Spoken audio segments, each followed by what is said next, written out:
It's time for Getting to Know You on Ocean 100. Yes, and we are talking to Sonia Hooper, who is the Executive Director of Early Childhood Development Association, about helping families make the early years count. Good morning to you, Sonia Hooper. Good morning. What's going on? We're talking about the picky eaters, what to do when it seems like all you hear is, I don't like this, I don't like that. Yeah, and we're gearing it towards children, but we're hoping Scott Chapman is listening as well. Sonia, is this a phase, or does every child go through a period of being a fussy eater?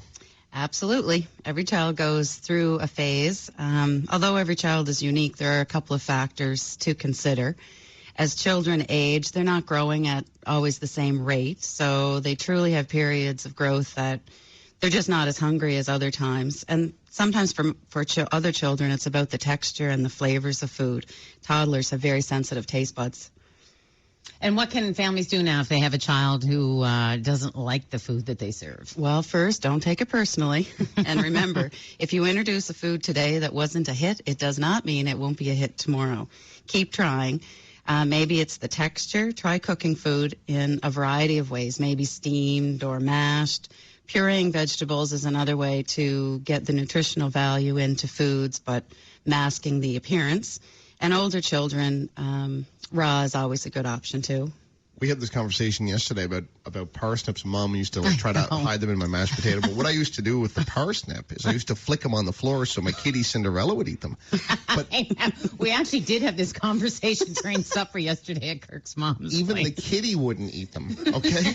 So what do you do when the food ends up on the floor? Well, there's a certain amount of exploration required when children are experimenting with food and experiencing new food. Sometimes it's about the texture, so they like to feel the food and mush it around. Learning how to use utensils, too. These are all experiences that are important. But when it's beyond that and the parsnips end up on the floor, it could be more about exploring. The children could be exploring their limits or perhaps testing families' patience. So try redirecting the focus. Maybe make it a game about counting how many parsnips are left or finding the parsnips in the potatoes. Yeah, that's exactly what Rowena did yesterday for him. Yeah. Even at 43, she still has to make it a game for him. 42. Well, almost 43. What else can families do, Sonia, to avoid these kind of mealtime power struggles that happen?